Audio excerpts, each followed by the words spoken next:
এটি আমাকে আবার ক্যামেরার সামনে নিয়ে এসছে, মঞ্চে নিয়ে এসছে।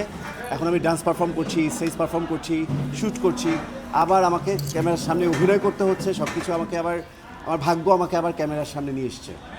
ভাব আপনার লাস্ট পারফরমেন্সে যখন হচ্ছে মিস্টার অ্যান্ড মিসেসের যে পারফরমেন্সটা করলেন, শাহরুখ খান একটা ভাইব ছিল।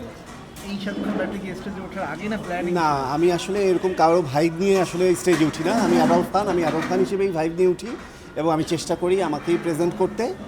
আমি সবাইকেই পছন্দ করি, সবার স্টাইল বা তার মতোই, কিন্তু আমি সবসময় চেষ্টা করি একেবারে ইউনিক থাকতে। আজকেও তার ব্যতিক্রম ছিল না। হ্যাঁ, আমি আপনাকে দুটো অপশন দেবো, একটা হচ্ছে শাহরুখ খান, আরফ খান, কোনটা চুজ করবেন? শাহরুখ খান। কোন সেন্সে সেটা দেখতে হবে। শাহরুখ খান কেন চুজ করেন? শাহরুখ খান একটা যদি মানে আপনি মিডিয়া পার্সোনালিটি হিসেবে ধরেন তো ডেফিনেটলি আমি শাহরুখ খানের কথা বলবো। আর যদি আপনি ব্যক্তি বলেন তাহলে আমি অবশ্যই আমি আরফ খানকে সবচেয়ে বেশি ভালোবাসি। এই যে আজকে হাতে বিশেষ সৌন্দর্য দেখছি আমরা, এই যে নতুন নতুন ইউনিকনেস নিয়ে আসেন, কিছু না কিছু থাকি টাচ।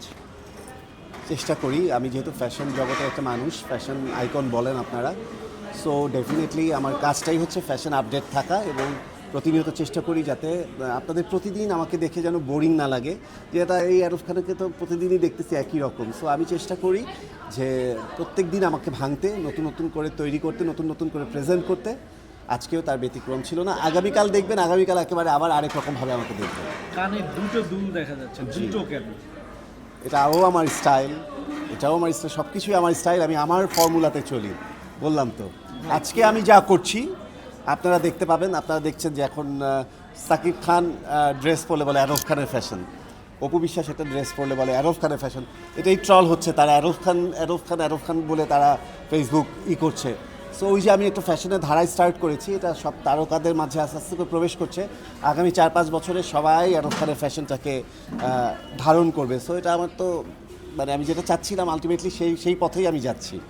একটু আপু, যে অ্যাডলফ খান ইন্ডাস্ট্রিতে একজন ছেলে মানুষ, ছেলেদের মডেলিং নিয়ে সে কাজ করে, কিন্তু অ্যাডলফ খানের যে স্টাইল, সে স্টাইল দেখে আমার মেয়েরাও, বিশেষ করে আমাদের মডেল বা নায়িকারাও ফলো করে। কারণ আরফ খান ইউনিসেক্স ফ্যাশন পছন্দ করে, যে ফ্যাশনটা বাইরের দেশে খুবই প্রচলিত।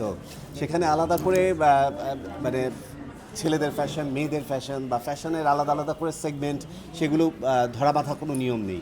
সো আমি সব রকমের ফ্যাশন মিক্সড করে ব্লেন্ড করে আমি আমার একটা ফ্যাশন করি, যে ফ্যাশনটা থেকে অনেকে ছেলেরা ছেলেদের অংশগুলো পিক করতে পারে, মেয়েরা মেয়েদের ফ্যাশন পিক করতে পারে। আমার ফ্যাশন সেন্সটাই এরকম। যদি এবার ইসলামিক জোট ক্ষমতা আসতো, অ্যাডলফ খান কি এভাবে নিজেকে ফুটিয়ে তোলার সাহস পেত? সেটা আমি জানি না কি হতো, কিন্তু যদি কোনো পরিবর্তন আসতো বা যদি কোনো নিয়ম নীতি আসতো, ডেফিনেটলি আমি নিয়ম কখনো ভাঙার পক্ষে না, নিয়ম মেনেই সব কিছু করতাম। আর যেটা হয়েছে, যেটা হয়নি সেটা নিয়ে কথা বলে লাভ কি, যেটা হয়েছে বরং আমরা আরও সুন্দর করে কাজ করি, আরও সুন্দরভাবে নিজের শিল্পকে সমৃদ্ধ করি, আরও ভালো ভালো কাজ করি, আপনাদের প্রতিদিন নতুন নতুন চমক দেখাতে থাকি, সেটাই এনজয় করেন আপনারা। আমাদের আগামী প্রধানমন্ত্রী তারেক রহমানের কাছে অ্যাডলফ খান কী চায়? আমার পার্সোনালি তার সাথে দেখা করার ইচ্ছে আছে, আমি সেই ইচ্ছে পোষণ করছি। আমি তাকে শুভেচ্ছা জানাতে যাব। সো তার কাছে প্রত্যাশা, সে এই কদিন বিদেশ থেকে ফিরে যেভাবে করে কথা বলেছে, মঞ্চে যা বলেছে, অডিয়েন্সের সাথে, দর্শক জনগণের সাথে যা বলেছে, এই প্রতিফলনটা যেন তার পুরো শাসন আমলে বা সে যতদিন প্রধানমন্ত্রী থাকে তা যেন থাকে। তার কাছ থেকে দেশ নতুন কিছু পায়, যা কখনো দেখেনি, যা দেশ কখনো পারেনি। যে ছোট ছোট ভুল ত্রুটি বা ব্যর্থতা ছিল সেগুলো সে ঠিক করে কাটিয়ে উঠুক, আমাদের দেশটাকে আরও সুন্দর করুক, আমাদের নিরাপত্তা দিক, আমাদের কাজের স্বাধীনতা দিক, আমাদের প্রত্যেক শিল্পীদেরকে শিল্পী মর্যাদাটা দিক, দেশটাকে আরও অনেক অনেক অনেকভাবে সমৃদ্ধ করে ফেলুক, যাতে বাইরের দেশ বাংলাদেশকে আরও অনেক সুন্দর করে অনুধাবন করতে পারে।